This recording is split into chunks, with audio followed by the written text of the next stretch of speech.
السلام علیکم، آپ دیکھ رہے ہیں بول نیوز، میں ہوں مونس رضا۔ ہیڈ لائنز آپ نے ملاحظہ کی، اہم خبر سے بلیٹن کا آغاز کریں گے۔ پاکستان کا تخلیقی صلاحیتوں کو اجاگر کرنے کا مشن پاتھ فائنڈر گروپ کے زیر اہتمام ڈیووس میں انسپائرنگ پاکستان فورم آج ہوگا۔ ایگزیکٹو چیئرمین ایشیا پاک انویسٹمنٹ سمیر چشتی فورم سے اہم خطاب کریں گے۔ پاکستان کی اقتصادی صلاحیت، نوجوان افرادی قوت اور عالمی برادری کے ساتھ تعاون کے نئے مواقع پر روشنی ڈالی جائے گی۔ فورم سے پاک فائنڈر گروپ کے بانی اکرام سہگل، چیئرمین زرار سہگل، سی ای او AKD سیکیورٹیز فرید عالم اور مائیکل گوگل مین بھی خطاب کریں گے۔ فورم کا مقصد پاکستان میں روزگار کے نئے مواقع پیدا کرنا اور عالمی سرمایہ کاروں اور بین الاقوامی کمیونٹی کو متوجہ کرنا ہے۔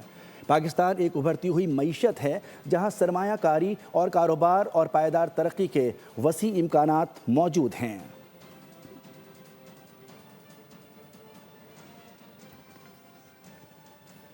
ایشیا پاک انویسٹمنٹ پاکستان میں مزید $5 ارب کی سرمایہ کاری کرنے کے لیے تیار، ایگزیکٹو چیئرمین سمیر چشتی کا بڑا اعلان۔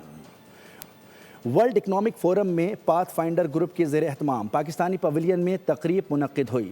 ایگزیکٹو چیئرمین ایشیا پاک انویسٹمنٹ سمیر چشتی نے کہا کہ پاکستان کے ہر صوبے اور ہر شعبے میں سرمایہ کاری کے وسیع تر مواقع موجود ہیں۔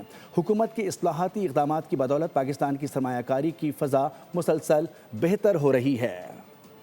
پاکستان سرمایہ کاروں کے لیے نئی جنت، عالمی فورمز پر ملکی معاشی ترقی کا اعتراف، ایشیا پاک انویسٹمنٹ کے کردار کی بھی تعریف۔ ڈیووس میں جاری ورلڈ اکنامک فورم میں پاتھ فائنڈر گروپ کے زیر اہتمام پاکستانی پویلین میں تقریب منعقد ہوئی۔ تقریب سے خطاب میں ایشیا پاک انویسٹمنٹ کے ایگزیکٹو چیئرمین سمیر چشتی نے پاکستان میں سرمایہ کاری کے حوالے سے بھرپور اعتماد کا اظہار کیا۔ کہا کہ ایشیا پاک پاکستان میں سرمایہ کاری کے حوالے سے میکسیمم بلش سوچ رکھتی ہے۔ یہ اعتماد محض الفاظ تک محدود نہیں بلکہ گزشتہ 10 سال کے عملی تجربے پر مبنی ہے۔ سمیر چشتی نے کہا کہ ایشیا پاک گزشتہ 10 برسوں میں پاکستان میں $4 ارب کی سرمایہ کاری کر چکا ہے، جبکہ آئندہ دنوں میں $5 ارب کی مزید سرمایہ کاری کا واضح منصوبہ موجود ہے۔ انہوں نے کہا کہ پاکستان کے ہر صوبے اور ہر شعبے میں سرمایہ کاری کے وسیع مواقع موجود ہیں۔ حکومت کے اصلاحاتی اقدامات اور مضبوط مالی نظم و ضبط کی بدولت پاکستان کی سرمایہ کاری کی فضا مسلسل بہتر ہو رہی ہے۔ شرکا نے بھی پاکستان کی معاشی ترقی کے لیے ایشیا پاک انویسٹمنٹ کے کردار کو سراہا، اسے بین الاقوامی سرمایہ کاروں کے اعتماد میں اضافے کی علامت قرار دیا۔ وزیراعظم شہباز شریف کا 4 روزہ دورہ سوئٹزرلینڈ ورلڈ اکنامک فورم کی سالانہ کانفرنس میں شرکت کریں گے۔ دورے کے دوران وزیراعظم مختلف سربراہان مملکت اور حکومت اور بین الاقوامی تنظیموں کے قائدین سے 2 طرفہ ملاقاتیں کریں گے۔ دورے کا اہم حصہ بزنس راؤنڈ ٹیبل ہے، جس کا مشترکہ اہتمام پاکستان اور ورلڈ اکنامک فورم کر رہے ہیں، جہاں عالمی سطح کی نمایاں کمپنیوں کے رہنما بھی شریک ہوں گے۔ ڈیووس میں ہونے والا یہ اجلاس دنیا بھر کے سیاسی رہنماؤں، بڑے تاجروں اور عالمی تنظیموں کے نمائندوں کا گٹھ جوڑ ہوتا ہے۔ وزیر اعظم شہباز شریف کا دورہ سوئٹزرلینڈ اس لحاظ سے اہم ہے کہ یہاں وہ پاکستان کی معاشی پالیسیوں اور مستقبل کے روڈ میپ پر روشنی ڈالیں گے۔ پاکستان کاروباری مواقع فراہم کرنے کے لیے تیار ہے۔ پاکستان میں معاشی استحکام آیا، پائیدار اقتصاد ترقی کی طرف بڑھ رہے ہیں۔ جب تک مقامی سرمایہ کار نہ آئیں تو بیرونی سرمایہ کار بھی نہیں آتے۔ وزیر اعظم شہباز شریف کا سرمایہ کاروں سے مل رہے ہیں۔ وزیر خزانہ محمد اورنگزیب کی ڈیووس میں ورلڈ اکنامک فورم کے موقع پر گفتگو، کہا کہ PIA کی نشکاری اہم پیش رفت ہے۔ UAE، سعودی عرب کے وزرائے خزانہ سے ملاقاتیں ہوئی ہیں۔ معاشی استحکام آ چکا ہے اینڈ انشاءاللہ we are now more sustainable growth. یہ ایک بہت ہی زبردست موقع ہے ہمارے لیے to tell the Pakistan story, اور ہم نے اس کو آگے کیسے لے کر جانا ہے۔ یہ سارے جو انویسٹرز ہیں ان کے ساتھ پرائم منسٹر صاحب کا یہ جو ملاقات ہے، and we are obviously there to help support and assist ہم، کہ now Pakistan is ready for business. جب تک لوکل انویسٹرز نہیں آئیں گے تو کسی کو باہر جا کے فورن انویسٹرز کو بلانا وہ بہت مشکل ہوتا ہے۔ میں کل سعودی فائنانس منسٹر کو بھی ملا تھا، آج میں UAE فائنانس منسٹر کو ملا ہوں۔ یہ ہمارے long standing by lateral partners ہیں، اور انہوں نے بھی سراہا ہے کہ جو ہمارا پرائیویٹائزیشن پروسیس کوئی 1 دہائی سے رکا ہوا تھا، یہ جو PIA کی پرائیویٹائزیشن ہوئی ہے۔ اور اب دیگر خبریں شامل کرتے ہوئے آپ کو بتائیں کہ گل پلازا کی آگ تو ختم ہو گئی مگر پیاروں کا انتظار ختم نہ ہو سکا۔ شاپنگ پلازا سے مزید پانچ افراد کی باقیات کو نکال لیا گیا. جاں بحق افراد کی تعداد 28 تک پہنچ گئی. 81 لاپتہ افراد کے لیے سرچ آپریشن جاری ہے. حکام نے پلازا کے 2 فلورز کو کلیئر قرار دے دیا ہے. دوسرے اور تیسرے فلور میں آپریشن جاری ہے. لواحقین کی بڑی تعداد سول اسپتال کراچی میں موجود ہے. پلازا کی آگ کئی خاندانوں پر بجلی بن کر گری. کسی نے بھائی کھویا تو کسی نے بیٹا, کوئی شوہر سے بچھڑا تو کوئی بیوی سے جدا ہوا. شاپنگ پلازا سے مزید 5 افراد کی باقیات کو نکال لیا گیا. سرچ آپریشن تاحال جاری ہے. پولیس سرجن ڈاکٹر سمیہ سید کے مطابق اب تک 27 لاشیں سول اسپتال لائی گئی ہیں. 14 لاشوں کے نمونے حاصل کیے گئے. 7 لاشوں کی شناخت مکمل ہو چکی ہے. کئی لاشوں کی شناخت قومی شناختی کارڈ کے ذریعے ممکن ہوئی. باقی کے سیمپلز DNA پروفائلنگ کے لیے بھیجے گئے ہیں. حکام نے پلازا کے 2 فلورز کو کلیئر قرار دیا.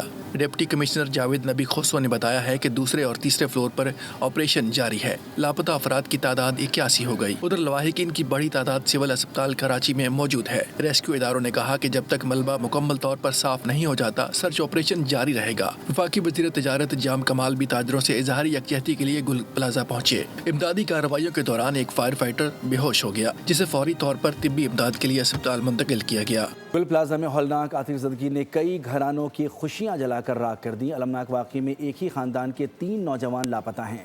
تینوں محنت کش شاپنگ سینٹر میں کام کرتے تھے. لواحقین شدت غم سے نڈھال ہیں. تفصیلات خرم گلزار کی رپورٹ میں. سانحہ گل پلازا کراچی کا نوحہ. ہولناک آگ نے درجنوں خاندانوں کی دنیا اندھیر کر دی. المناک واقعے میں لیاری کے ایک ہی خاندان کے 3 نوجوان بھی لاپتہ. حسام سمد اور حمزہ پلازا کی مختلف دکانوں پر ملازمت کرتے تھے. ورثہ غم اذیت اور بے بسی کی تصویر بنے. اپنے پیاروں کی تلاش میں در بدر ہیں. جو میں وہ نہیں جاتا تو اچھا تھا نا میرے بھائی. اشک بار آنکھیں, سسکتے لب, غم سے بوجھل دل. دھوبی گھاٹ کے رہائشی شیس کی والدہ بھی سوختہ عمارت کے سامنے کھڑی اپنے لگتے جگر کی راہ تک رہی ہے. لاپتہ بیٹے کو جلد از جلد تلاش کرنے کی فریاد کر رہی ہے. 4 دن ہو گئے, یہ بھی دن گزر گیا, کوئی اطلاع نہیں آئی ہے. زندہ ہے نہیں ہے, کیا ہے ہمارا بچہ. کمان والا ایک ہی ہے. ہم نے ہم سیول جاتے, کبھی یہاں آتے, کبھی سیول جاتے, کبھی یہاں پہ آ رہے. متاثرہ خاندان اب بھی کسی معجزے کی امید لیے اپنوں کی ایک جھلک دیکھنے کے منتظر ہیں. لواحقین حکومت, انتظامیہ اور ریسکیو اداروں سے اپیل کر رہے ہیں کہ لاپتہ افراد کو جلد از جلد تلاش کیا جائے. اس اذیت ناک انتظار سے نجات دلائی جائے. خرم گلزار, بول نیوز, کراچی. گل پلازا آتش زدگی کے بعد منہدم عمارت کا ملبہ ہٹانے کا کام جاری ہے. جائے وقوع کے اطراف میں کاروبار بند کروا دیا گیا ہے. کاروبار اور دکانیں ریسکیو آپریشن میں خلل کے سبب بند کروائی گئیں.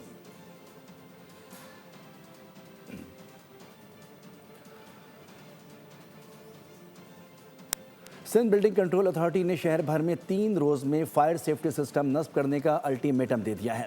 بلڈنگ کنٹرول نے چیئرمین آباد کو تحریری طور پر آگاہ کر دیا ہے. ایس بی سی اے حکام کے مطابق کراچی میٹروپولیٹن نے جو فائر سیفٹی آڈٹ کیا اس پر عمل درآمد کرائیں. حفاظتی اقدامات جن بلڈر حضرات نے نہیں کیے انہیں 3 دن کی مہلت دی گئی ہے. شہر کے مفاد میں ہے کہ فوراً یہ اقدامات کیے جائیں. آگے بڑھیں اور آپ کو بتائیں کہ قومی اسمبلی میں سان ہیں. گل پلازا پر MQM اور PP اراکین آمنے سامنے. فاروق ستار بولے کہ کراچی میں 275 تجارتی مراکز ہیں جہاں سیفٹی کے انتظامات موجود نہیں ہیں. 1200 خاندانوں کو کیسے آباد کریں گے؟ کراچی کے ساتھ ظلم کیا جا رہا ہے. وفاق نے کراچی سے لا تعلقی کا اظہار کیا ہوا ہے. غرور ختم نہیں ہو رہا, متکبر لوگ حکمران ہیں. 10 سالوں میں 28,000 ارب وفاق سے سندھ حکومت کو ملے, وہ کہاں گئے؟ قادر پٹیل کا بھی پلٹ کر وار. بولے MQM اور جماعت اسلامی نے کراچی میں یہ حالات پیدا کیے. دونوں جماعتوں نے 35 سال کراچی پر حکمرانی کی. نفرت کی سیاست اور فلسفہ بانی MQM سے آج تک الگ نہیں. چائنا کٹنگ کس کے دور میں شروع ہوئی؟ گل پلازا MQM کے دور میں بنا. 275 سے زیادہ تجارتی مراکز ایسے ہیں کہ جہاں پر فائر فائٹنگ کا یا سیفٹی کا کوئی ایسا انتظام نہیں ہے. 35 سال ان 2 جماعتوں نے کراچی کو اس حال پہ پہنچایا. انہوں نے حکومت نہیں کی کراچی پہ تو ہر جگہ ہر وقت ہر مناظرے کو میں تیار ہوں. 2 دہائیوں کی بے حسی اور بدترین اور کرپٹ حکمرانی کے نتیجے میں گناہ کے بوجھ سے اپنے آپ کو مریوس جمع قرار دیں گے کیا؟ یا آپ اپنی جان اتنی آسانی سے چھڑا لیں گے؟ آپ نے الطاف حسین کو تو دھکیل دیا.